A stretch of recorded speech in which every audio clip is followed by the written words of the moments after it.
ये भी ज़्यादा हो गया। देखिए एक लम्हा बता रहा हूँ सर, जो लोग टीवी पे देख रहे हैं वो टीवी पे देखें, ये ज़्यादा हो गया, ये देर ज़्यादा हो गई।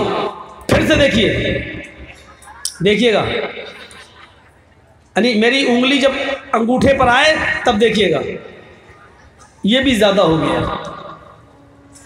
इतनी देर के लिए अगर जहन्नम में किसी को डालकर निकाल लिया जाए, अल्लाह के नबी फरमाते हैं इतनी सी देर में जहन्नम की गर्मी से जलकर जो आदमी आएगा, फिर उसको दुनिया की आग में डाल दो, दुनिया की आग में खूब लंबी आग जलाकर दुनिया की आग में डाल दो, तो दुनिया की आग में उसको आराम से नींद आ जाएगी और सो जाएगा।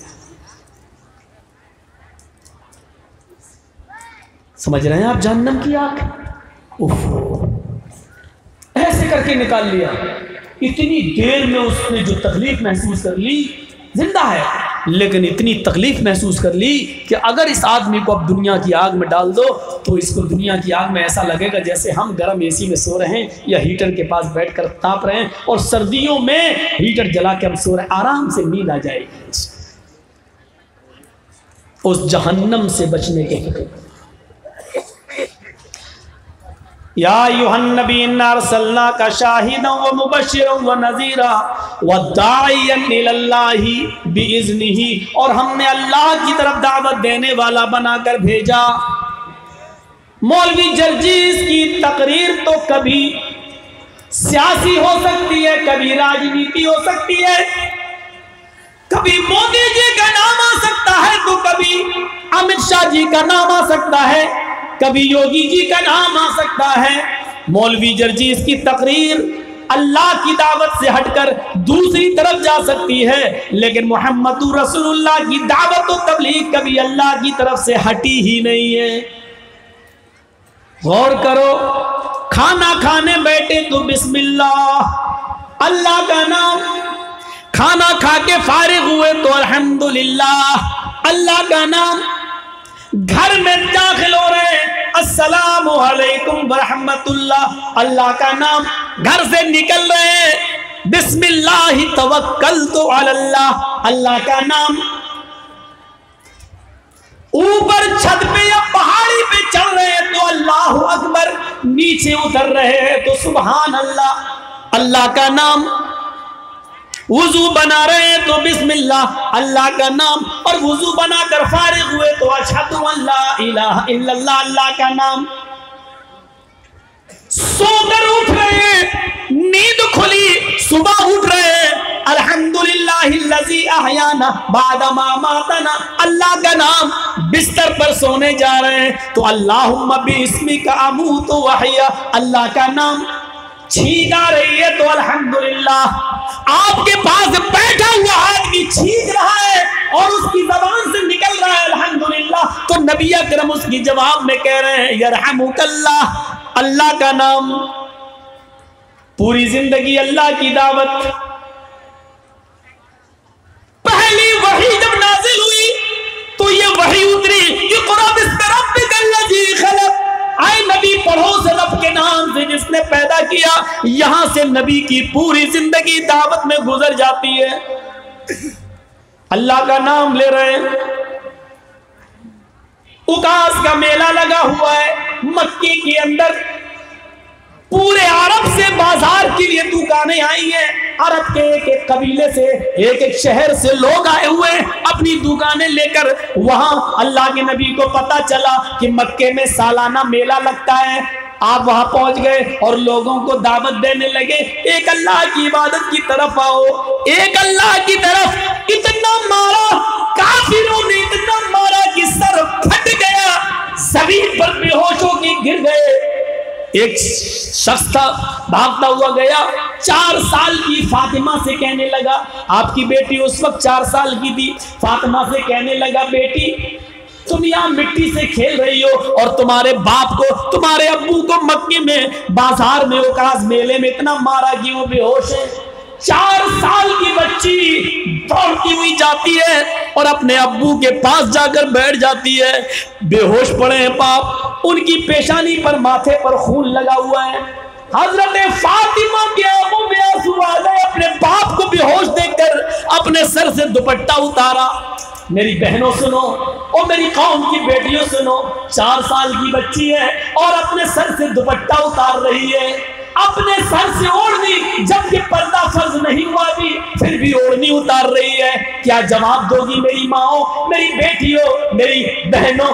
कयामत के दिन फातिमा को कैसे मुंह दिखाओगी कि 18 और 20 साल और 22 साल की जवान बेटियां भी आज सरों पे दुपट्टे नहीं रख रही हैं और नंगे सर स्कूलों कॉलेजों में जा रही हो? कल कयामत के दिन तुम अपनी जन्नत की सरदार फातिमा को क्या मुंह दिखाओगी, कैसे जवाब दोगी? ये तुम्हें सोचना पड़ेगा। मेरी बहनों सुनो और मेरे भाइयों, 4 साल की बेटी, पर्दा भी फर्ज नहीं, लेकिन ओढ़नी उतार कर अपने बाप के सर से खून पोंछ रही है, अपने बाप के सर से खून साफ कर रही है और रो रही है, आंखों से आंसू गिरता है नबी अकरम के गाल पर। सुनो, आंसू पोंछती, खून साफ करती है। मक्के के लोगों में भीड़ लगी हुई है, लो पूरे घराने में, खानदान में कोई नहीं आया, मोहम्मद का हिमायती, ये 4 साल की लड़की आई है, ये 4 साल की बेटी आई है। मोहम्मद, तेरे खानदान वाले कहां मर गए जो तुझे बचाने नहीं आ रहे हैं? और 4 साल की ये बच्ची चीख कर कहती है, ओ मक्के वालों, तुमने मेरे उस बाप को मारा है, तुमने मेरे उस बाप को मारा है। उसका जुर्म सिर्फ इतना है कि उसने ये कहा कि एक अल्लाह की इबादत करो। तुमने मेरे उस बाप को आज मारा है कि जिसने कभी आज तक जिंदगी में झूठ नहीं बोला। तुमने मेरे उस बाप को पत्थरों से मारा है जिसने आज तक किसी की अमानत में खयानत नहीं की, बेईमानी नहीं की। ये रोती जा रही है, कहती जा रही है, रोती जा रही है, आंखों से टपकता हुआ एक आंसू नबी अकरम के गाल पर, आपके गाल पर पड़ता है। इस गर्म आंसू ने आप हयात का काम किया।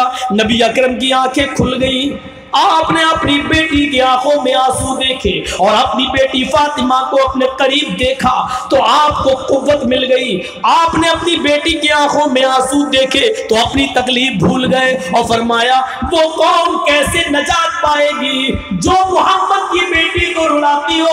वो कौम कैसे कामयाब होगी जिसने मेरी 4 साल की बेटी को रुलाया हो? सुनो, जिसने फातिमा को रुलाया, ये मेरे दिल का टुकड़ा है। जिसने फातिमा को रुलाया, अल्लाह उसको रुलाएगा, और जिसने फातिमा को खुश रखा, अल्लाह उसको खुश रखेगा। मेरे प्यारे साथियों, आपने अपनी बेटी फातिमा का हाथ पकड़ा और लेकर चले आए, लेकिन यहां पर भी आपने दावत दी तो एक अल्लाह की, क़ूलू ला इलाहा इल्लल्लाह, लोगों एक अल्लाह की इबादत की तरफ आओ।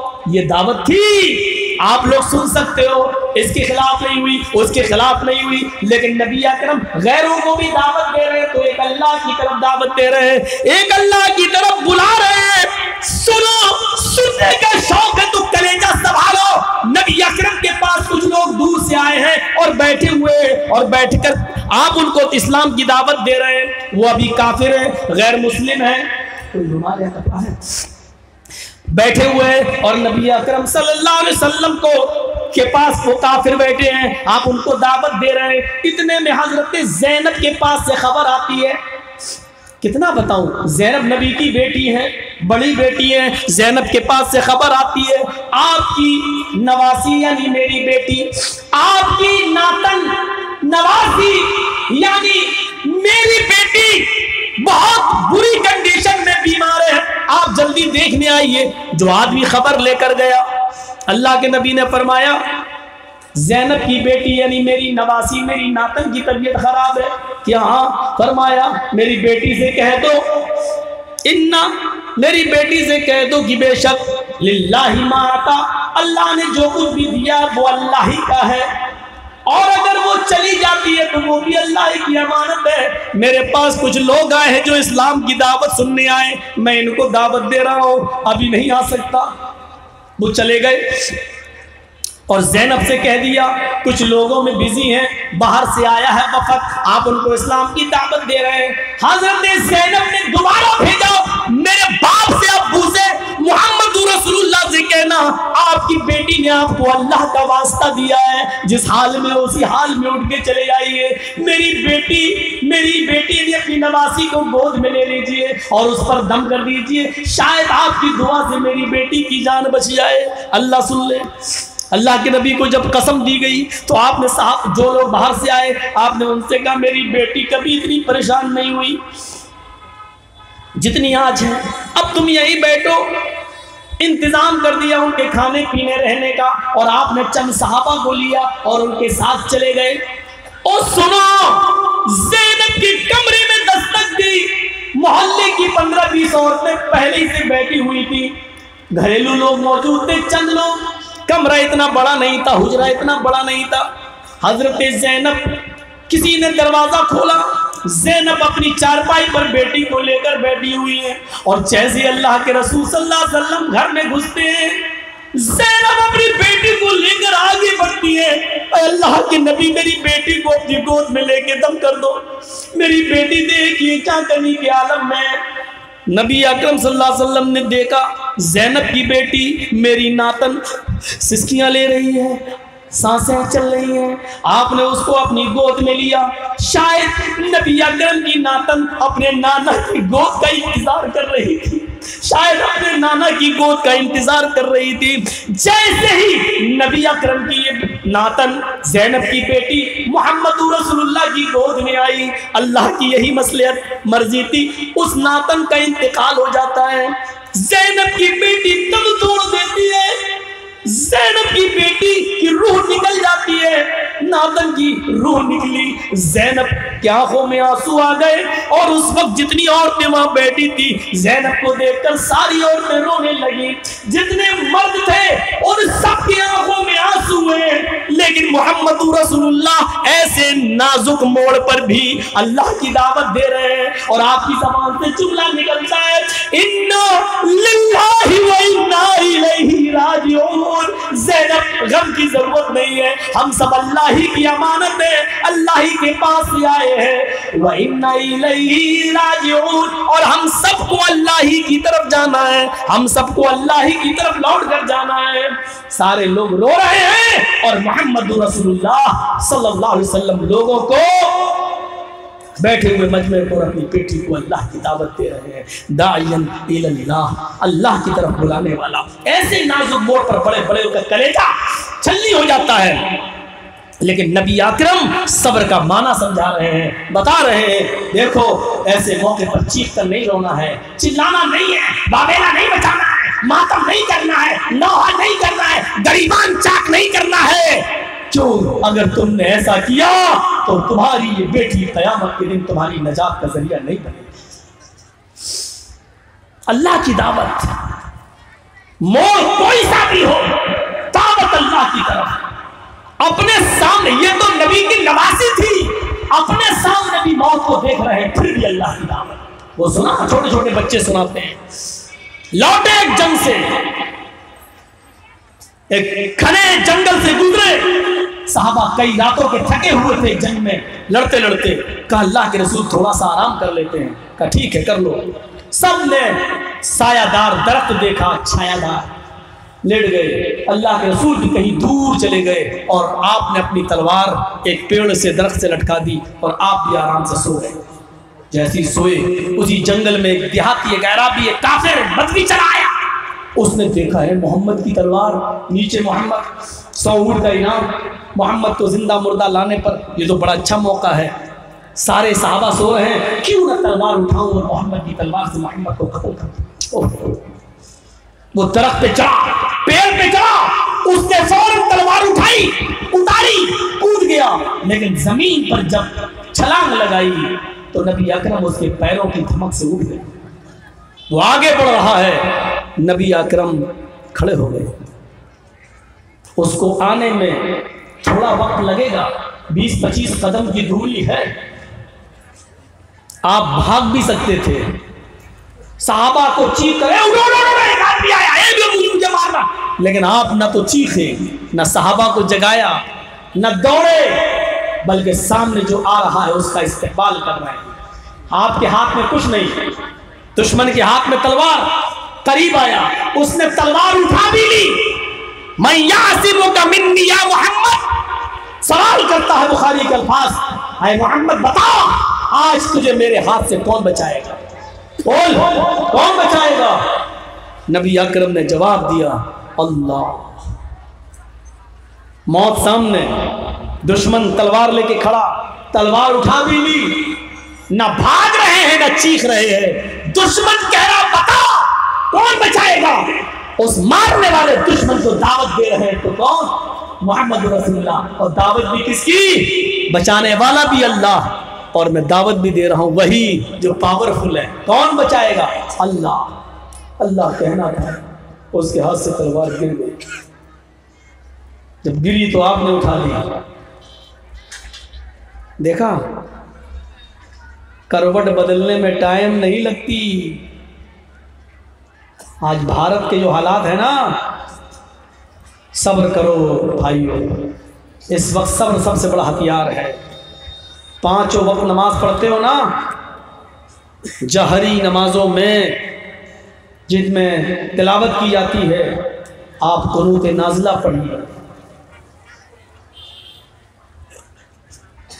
जो काम कर सकते हो वो तो करो। मुझे मालूम है कि हम कमजोर हैं, हमें मालूम है कि उनके पास पावर, ताकत, हुकूमत सब कुछ है। आप सब्र करो। वो देश को बर्बाद करना चाहते हैं, आप देश के रखवाले हो, देश की हिफाजत करिए। सब्र करिए, कुनूत नाज़िला पढ़िए, और सब्र का बदला ये होगा कि इंशाअल्लाह हालात को करवट बदलने में देर नहीं लगती। इब्न तैमिया ने कहा था, अल्लामा इब्न तैमिया ने कहा था कि अल्लाह काफिर की हुकूमत की हिफाजत करता है, और एक बार नहीं 7 मर्तबा करता है। किसकी?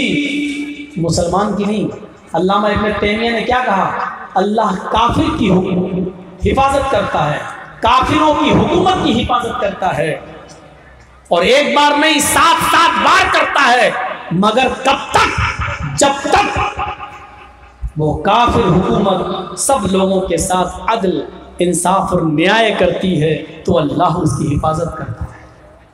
और फिर अल्लामा इब्न तैमिया ने कहा कि अल्लाह मुसलमानों की हुकूमत को बर्बाद कर देता है।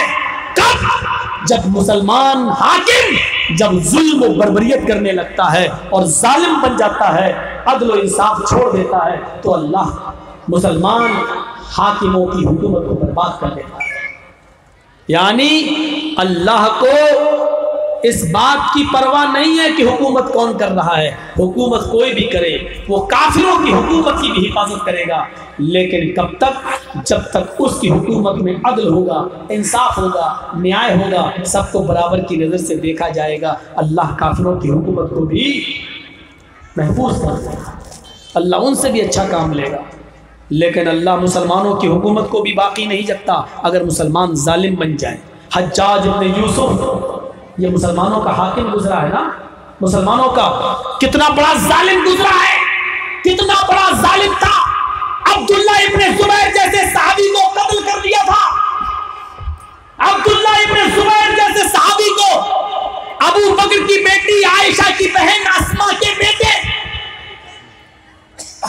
क्या कहा? कुछ समझ में आया?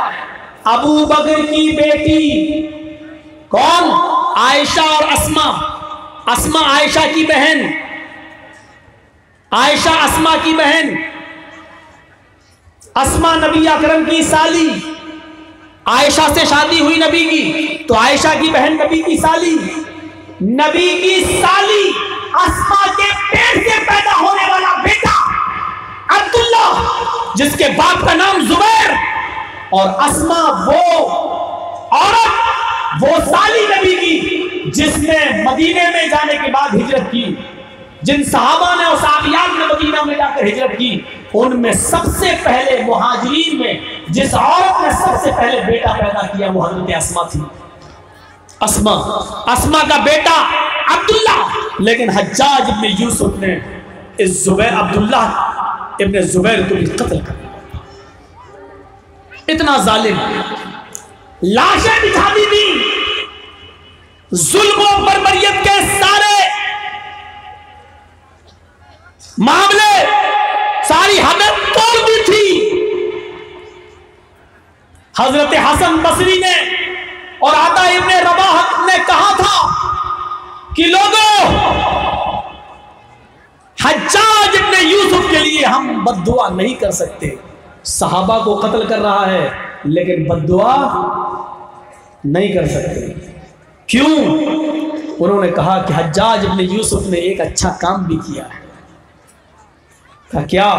कहा एक अच्छा काम ये कर गया है कि उसने कुरान करीम के ऊपर एराब लगवा दिए। एराब जानते हो ना, जबर जेर पेश जो कुरान पे लगा है ना, हम लोग पढ़ते हैं ना, अलिफ जबर आ, बे जबर बा, ते जबर ता, जो पढ़ते हैं बा जबर बा, ता जबर ता, ये जो पढ़ते हैं ये जबर जेर पेश, ये हज्जाज इब्ने यूसुफ ने लगवाए।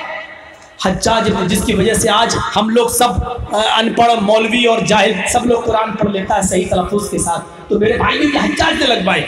मौलाना अबुल कलाम आज़ाद ने लिखा है हज्जाज इतना बड़ा जालिम था कि उसके जहन्नमी होने में कोई शक नहीं। हाँ, अगर वो जन्नत में जा सकता है तो शायद यही उसकी एक नेकी अल्लाह ताला कबूल कर ले तो उसको जन्नत मिल सकती है, वरना कोई नेकी उसके नामे आमाल में नहीं है जो उसको जन्नत में दाखिल कर सके। लेकिन इतना बड़ा जालिम, इसके बारे में भी हजरत हसन बसरी ने और अता इब्ने अबी रबाह ने क्या कहा था कि हम इसके लिए भी बद्दुआ नहीं कर सकते। लोगों, ये जालिम हुक्मरान तुम्हारी बदआमालियों की वजह से बनते हैं, इसलिए हम जालिम हुक्मरानों के लिए बद्दुआ नहीं करेंगे। जिस तरीके से तुम्हारी बदआमालियों की वजह से अल्लाह ने यह अज़ाब हमारे ऊपर मुसल्लत कर दिया है कि तुम्हें एक जालिम हुक्मरान दे दिया है, तुम अपने अमाल अच्छे कर लो, शायद अल्लाह हमारी अच्छे अमाल की वजह से ये जालिम हुक्मरान से हमें निजात अता फरमाए। मुसलमानों, आज मौलवी जर्जिस तुम्हारे सामने अपनी दामन को फैलाकर सिर्फ तुम्हारे अच्छे अमाल की भीख मांग रहा है। तुम अच्छे अमाल कर लो, हमारी बदआमालियों, हमारी नाइत्तिफाकियों, हमारी कमजोरियों की वजह से आज हमारे ऊपर गलत लोग, जुल्म और ज़्यादती करने वाले लोग हमारे ऊपर मुसल्लत हो गए हैं। आप अपने अमाल अच्छे कर लीजिए, शायद अल्लाह हमारे अच्छे अमाल की वजह से ये जुल्म और बर्बरियत का दौर हमारे ऊपर से हटा दे और हमें अच्छे, नेक और शरीफ हुक्मरान हमें अता फरमा दे जो हमारे मुल्क की हिफाजत कर सकें, जो हमारे देश को बर्बाद होने से बचा सकें। हमारे बदआमालियों ने हमारे ऊपर जालिम बादशाहों को मुसल्लत किया है। हमारी नेक आमाल इंशाअल्लाह अल्लाह ताला उनको देखकर जरूर हमारे ऊपर से जुल्म बर्बरियत का दौर खत्म करके अच्छा दौर शुरू कर देगा। जब बुरे आमाल करके अल्लाह अज़ाब मुसल्लत कर सकता है तो अच्छे आमाल करने पर अल्लाह रहमत की बारिश भी कर सकता है। ये मैंने कह दिया, बहुत कुछ कह दिया, बहुत कुछ कह दिया। आप यहाँ बैठे हैं ना, आप तो सोच रहे हैं मौलाना नाम नहीं ले रहे हैं, सुबह से 60-70 फोन आ चुके हैं मेरे पास दिल्ली से। मेरी ज़बान से सिर्फ एक जुमला निकलवाने की कोशिश की जा रही है, सिर्फ एक जुमला ऐसा निकाल दे मौलवी जर्जिस कि किसी तरीके से हम उसको अपने शिकंजे में ले लें। एक चैनल, बड़े चैनल वाला हमें फोन कर रहा है बार बार, एक बहुत बड़ा चैनल जो अब तक हमारी बुराइयां दिखाता रहा, तकरीरों की कटिंग करके दिखाता रहा। 60-70 फोन आए हैं आज मेरे पास, लेकिन अल्लाह का शुक्र है कि मैं बचते बचाते थोड़ा सा हमारे ऊपर भी ख्याल करो। हमारे भी माँ बाप हैं, हार्ट के मरीज़ हैं, मैं उनका इलाज करा रहा हूँ, सदमा बर्दाश्त नहीं कर पाएंगे। मेरी भी माँ है, अगर थोड़ा भी सुन लिया उसने कि ये परेशानी है। आप जानते हो आज़म खान जैसे लोग जेल की सलाखों में चले गए, शर्जिल इमाम जेल की सलाखों में चला गया, एक एक को, कफील खान डॉक्टर कफील को जेल में डाल दिया, रासुका भी लगा दिया। अभी हम जो काम कर रहे हैं करने दीजिए मेरे भाइयों, अगर ये हालात हो गई तो फिर ये काम रुक जाएगा, दावत और तबलीग का काम रुक जाएगा। मेरे बाप और मेरी माँ भी सदमा बर्दाश्त नहीं कर सकते। जब जवान थे बात दूसरी थी, अब तो हार्ट के पेशेंट हैं, थोड़ा भी सदमा अगर सुन लेंगे तो अटैक करना पड़ जाए। हमें वो सब देखना पड़ रहा है, हमें अपने बच्चों की तरफ भी देखना पड़ रहा है, हमें अपने मुसलमान भाइयों की तरफ भी देखना पड़ रहा है, हमें अपने इस प्यारे वतन और मुल्क की बर्बादी दिखाई दे रही है, उसको हमें बचाना, वो भी हमें दिखाई दे रहा है कि कैसे बचाया जाए। इस वक्त जरूरत है कि इस मुल्क के साथ हमने क्या वफादारी की उसको बताया जाए, हम मुसलमानों ने कितना खून बहाया उसको बताया जाए। हमें शक की नजर से मत देखो, हम इस देश के वफादार हैं। 5 मरतबा नमाज पढ़ के इस देश की धरती को 5 मरतबा हम चूमते हैं। मरने के बाद इसी मिट्टी में दफन होने को सौभाग्य समझते हैं, अपनी खुशकिस्मती समझते हैं। सऊदिया में हज के लिए जाते हैं तो भारत का तिरंगा लहराते हैं। हम हमारी वफादारी को जहां तुम नहीं पहुंच सकते हो मक्के और मदीने की सरजमीन पर, वहां हम तिरंगा ले जाते हैं और हम तिरंगा अपने मुल्क का झंडा हम वहां लहराते हैं। हमारी वफादारी को शक की नजरों से मत देखो। मीडिया वालों, अल्लाह की कसम हमें इस देश से प्यार है, क्यों ना हो। हमारे नबी जब मक्के गए, मक्के से मदीना गए, जब सोते थे तो करवट आपकी मक्के की तरफ हो जाती थी। सहाबा ने पूछा, अल्लाह के रसूल सोते वक्त आप इधर चेहरा क्यों कर लेते हैं? तो आपने फरमाया, मेरे सहाबियों इधर क्या है? सहाबा ने कहा, मैं क्या जानूं। आपने कहा, इधर मेरा वतन है, इधर मक्का है। वतन की मोहब्बत मेरे दिल से नहीं निकलती। वतन की मोहब्बत नबी अकरम ने हमें सिखाई। जिस देश की मोहब्बत और प्यार करना हमें नबी ने सिखाया हो, या हमारे इस्लाम की तालीम हो, हमारे मजहब की तालीम हो, हम उस देश के साथ गद्दारी नहीं कर सकते हैं। हम उस देश को गिरवी नहीं रख सकते हैं। हम उस देश से सच्चा प्यार करेंगे। हमें इस देश के संविधान से प्यार है, इसलिए कि हमारे देश का संविधान यह है कि हिंदू, मुस्लिम, सिख, ईसाई सबको बराबर का दर्जा है, सबको बराबर अपनी बात कहने का अधिकार है और हक है, और हमसे यह हक मत छीनिए। मौलवी जर्जीस मुजरिम हो, सजा दो। अगर कोई रमेश और राकेश मुजरिम हो तो उसको भी सजा। क्या दिल्ली में होने वाले कांड और हादसे में सीसीटीवी कैमरों में आने वाली तस्वीरें नहीं है? क्या आपको नहीं बता रही कि मुजरिम कौन है? मैं आज इस मंच से, इस स्टेज से कहता हूं, अगर कोई मुसलमान उपद्रव और मचाता हुआ, झगड़ा करता हुआ, हाथों में पत्थर लेकर बरसाता हुआ अगर आपको सीसीटीवी कैमरे में दिखाई दे रहा है, पकड़ो, सजा दो, जो सजा देना चाहो दो। लेकिन जिन गैर मुस्लिमों ने हाथों में पत्थर लिया, गोलियां चलाई, पत्थर बरसाए और जिन्होंने भड़काया, वो किसी भी पार्टी के हो, किसी भी धर्म के हो, किसी भी जाति के हो, कानून को अपना काम करने दीजिए, कानून को अपना काम करने दीजिए। देश को खिलवाड़ मत बनाइए, देश को खिलौना मत बनाइए। इस देश को अमन और शांति के साथ रहने दीजिए।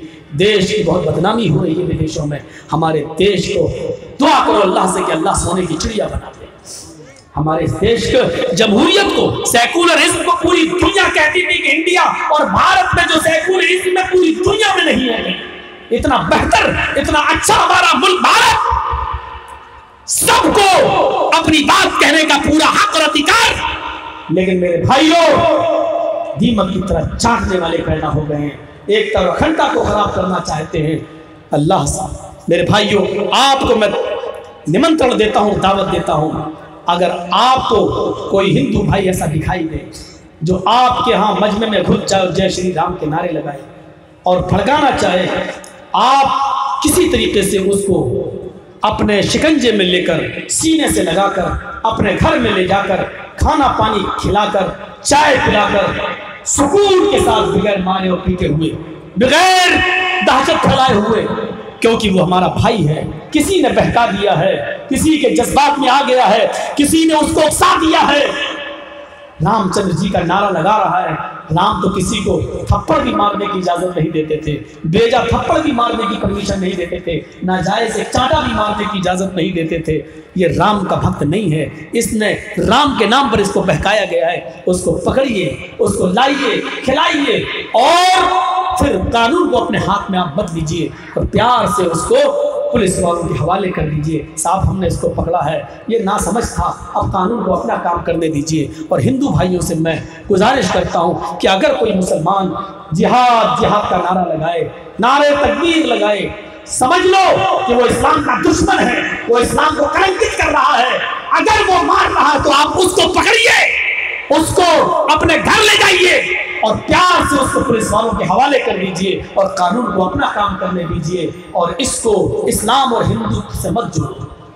ना तो हिंदू इस्म ये सिखाता है कि किसी को मारो, ना इस्लाम ये सिखाता है कि तुम किसी को बेकसूर मारो। हिंदू और इस्लाम धर्म की शिक्षा नहीं है। ईसा अलैहिस्सलाम ने तो यहां तक कहा कि तुम्हारे दाएं गाल पे थप्पड़ मारे तो जवाब में उसको मत मारो, बल्कि उसके सामने बायां गाल पेश कर दो। बाएं गाल पे थप्पड़ मारे तो उसको जवाब में कुछ मत बोलो, सीधे चल दो। ये ईसा अलैहिस्सलाम ने, यानी ये ईसाई की भी तालीम नहीं है कि हम किसी को भेजा मारें किसी को।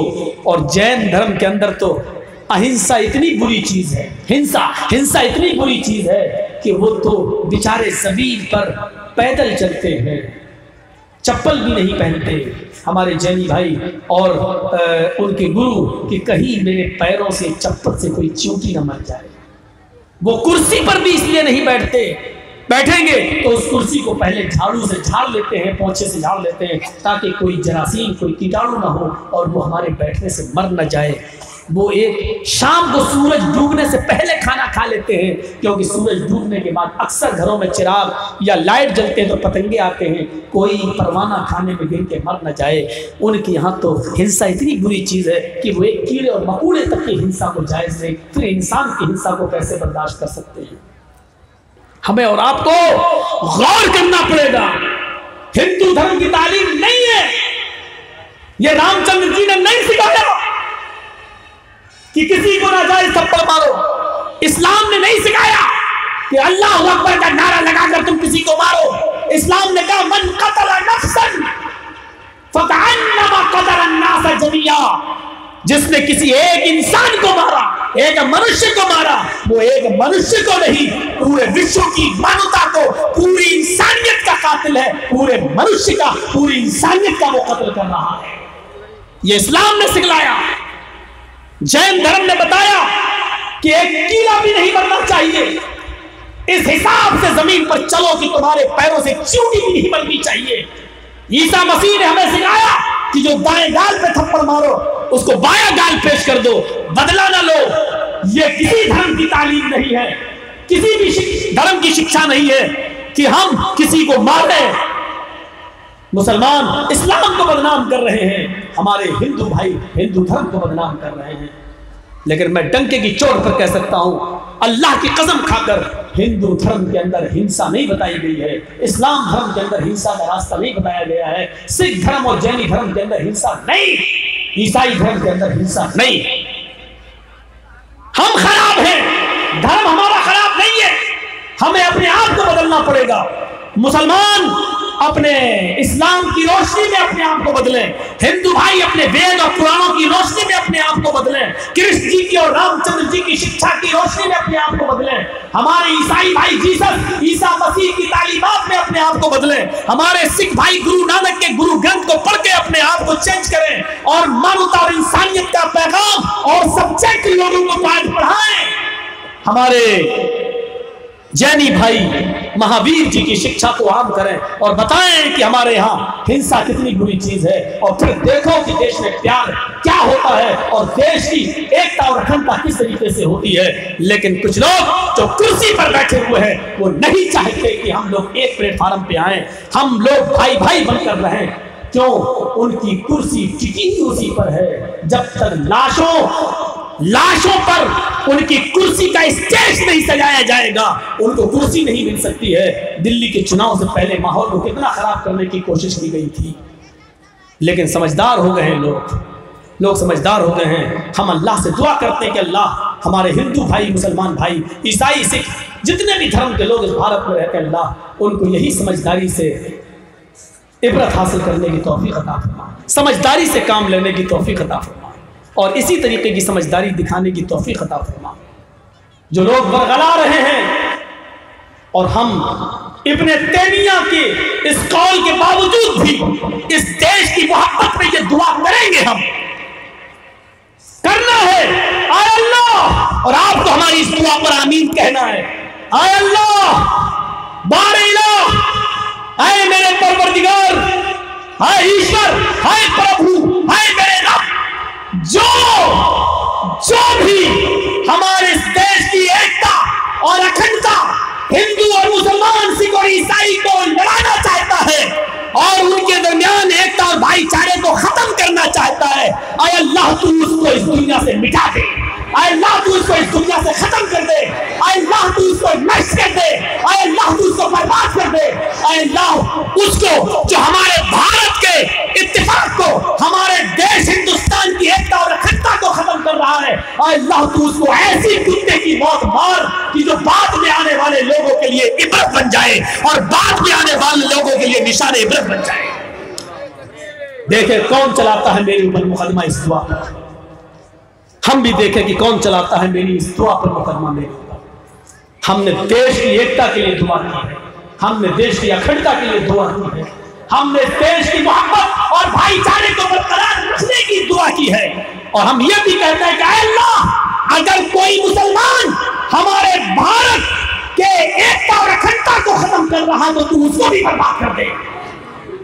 हम मुसलमान को भी कह रहे हैं, इसलिए मैंने लफ्ज़ जो कहा है, जो भी, चाहे वो किसी जात का हो, किसी धर्म का हो, किसी भी बिरादरी का हो, जो भी हमारे भारत को नुकसान पहुंचाए, जो भी हमारे देश को नुकसान पहुंचाए, जो भी हमारे देश के हिंदू मुस्लिम भाईचारे को, हमारे देश के एकता और अखंडता को खत्म करना चाहे, हमारे दरमियान नफरतों की दीवार पैदा करना चाहे, अल्लाह तू उसको ऐसी मौत मार, ऐसी इबरतनाक मौत दे, ऐसी मौत दे कि बाद में आने वाली रूहें पैदा होने से पहले कांप उठें और हमारी देश की एकता और अखंडता को खत्म करने के लिए 1000 बार सोचें और अपनी अम्मा के पेट में ही घुट के मर जाएं, भारत में ना आए।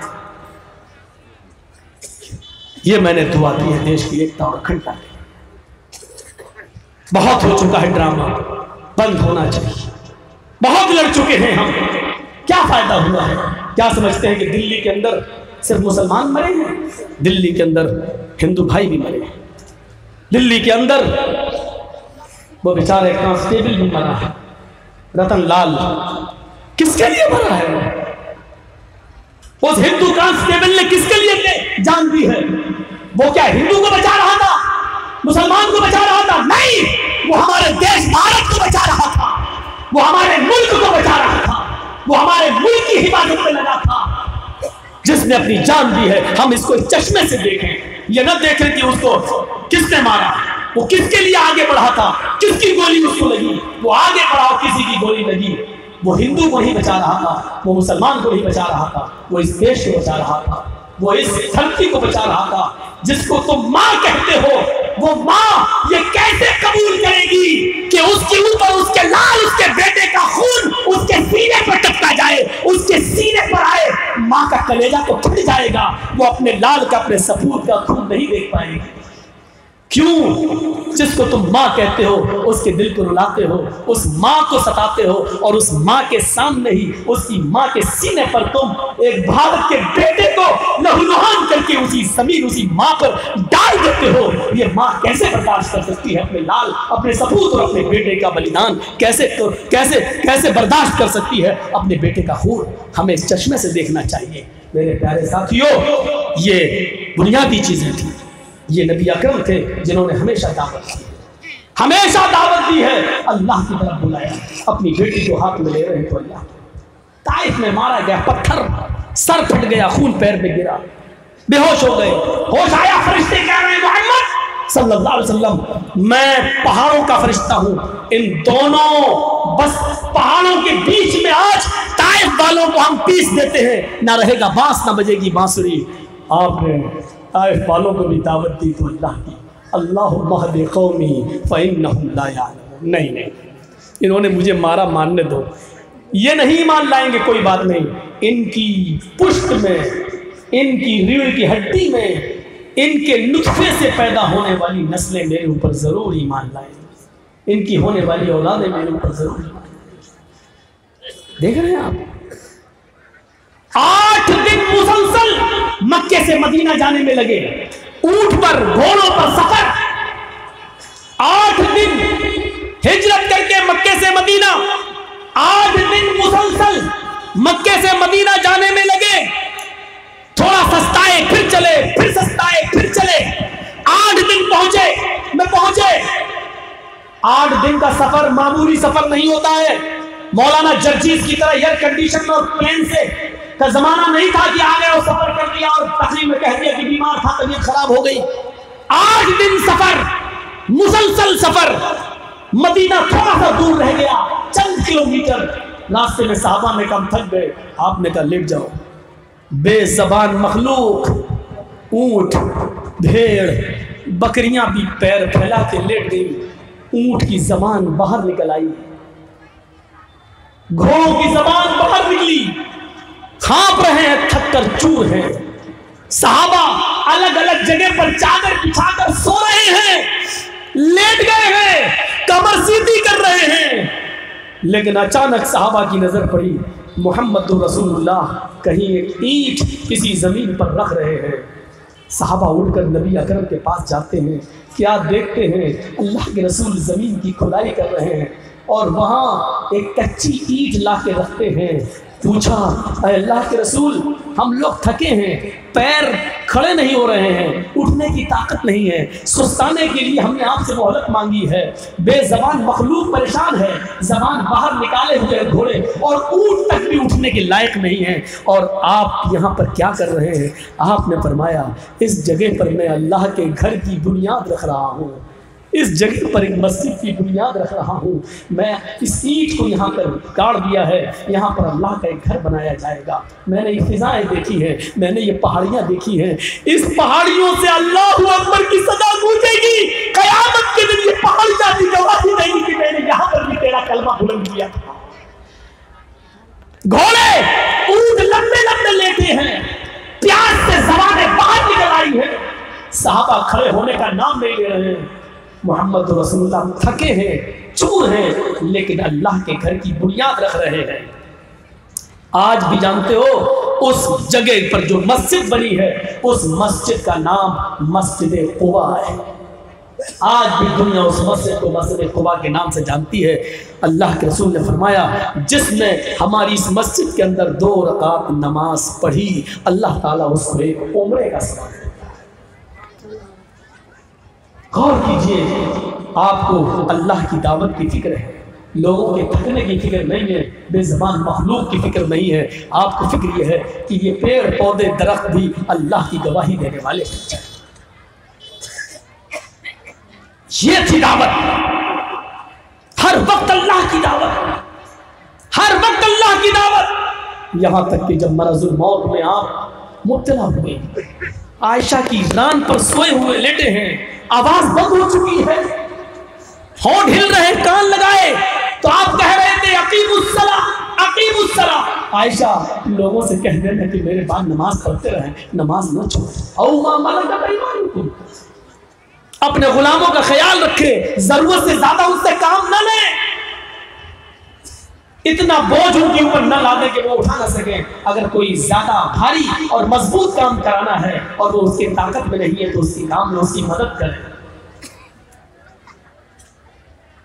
कह दूंगी ठीक। और फिर आखिरी जुमला नबी अकरम का जो निकला, आखिरी शुरू कहां से किया? इक़रा बिस्मि रब्बिकल लज़ी खलक़। शुरुआत हुई अल्लाह के नाम से और जिंदगी का इख्तिताम हो रहा है, अल्लाह के पास जा रहे हैं। जानते हो आखिरी जुमला क्या निकला? अल्लाहुम्मा बिर्रफ़ीक़िल आला, अल्लाहुम्मा बिर्रफ़ीक़िल आला, अल्लाहुम्मा बिर्रफ़ीक़िल आला। और आखिरी जुमला ये निकला और अल्लाह के रसूल अल्लाह से जा मिले। आंखें खुली थी हुजरे में और ऊपर खजूर के पत्तों की छत थी, लेंटर नहीं था हमारी तरह, खजूर के पत्ते पाट दिए गए थे, वही लेंटर था। ऐसे आंखें खुली, मोहम्मद रसूलुल्लाह की निगाहें खजूर के पत्तों की छत से टिक गई और पूरी दुनिया को रोशन करने वाला, पूरी दुनिया को चमकाने वाला सूरज, पूरी दुनिया को अपने इल्म से रोशन करने वाला सूरज हमेशा के लिए गुरूब हो जाता है। अल्लाह को प्यारा, यानी दावत की शुरुआत अल्लाह के नाम से की और अपनी ज़िंदगी का ख़ात्मा भी अल्लाह के नाम पर ख़त्म किया। उसकी पूरी ज़िंदगी अल्लाह के नाम की दावत में गुजर गई। वदाइयन इलल्लाहि बिइज़्निही व सिराजम मुनीरा, और रोशन सूरज बना कर दिया। सूरज क्या था? अल्लाह के रसूल को सूरज कह दिया। मतलब क्या है सूरज का? जैसे सूरज निकलता है तो अंधेरा खत्म हो जाता है। ऐसी मोहम्मद रसूलुल्लाह सूरज है, नबी जब आए तो दुनिया में गुनाहों का अंधेरा दूर हो गया। ये मतलब है सूरज रात के अंधेरे में चोरियां होती हैं, डकैतियां होती हैं, जिनाकारियां होती हैं, जराइम होते हैं, और जैसी सूरज निकलता है चोर भाग जाते हैं, जराइम रुक जाते हैं, अंधेरा खत्म हो जाता है। ऐसे ही अरब के अंदर जुआ, शराब, अंधेरा था, गुनाहों की दलदल थी, गुनाहों का तालाब था, समंदर था। लेकिन जब मोहम्मद रसूलुल्लाह ने नबूवत का दावा किया तो गुनाह मिट गए और रोशनी हो गई, यानी अंधेरा खत्म हो गया और रोशनी आ गई। जिस तरह सितारे चमकते हैं लेकिन सूरज जब निकलता है तो सितारे गायब हो जाते हैं, यानी एक सूरज हजारों सितारों पर भारी होता है, सूरज निकला सितारे गायब। सारे नबियों की शरीयतें सितारे, मोहम्मद की शरीयत सूरज। सारे नबियों की तालीम अच्छी, लेकिन सूरज के आने के बाद जब सितारे गायब हो जाते हैं तो मोहम्मद रसूलुल्लाह के आने के बाद सारे नबियों की और सारे रसूलों की शरीयत मनसूख। अब मोहम्मद सूरज की रोशनी के होते हुए अब किसी और रोशनी की जरूरत नहीं। फर्क इतना है कि ये सूरज जो आसमान से चमकता है मगरिब में डूब जाता है पश्चिम में,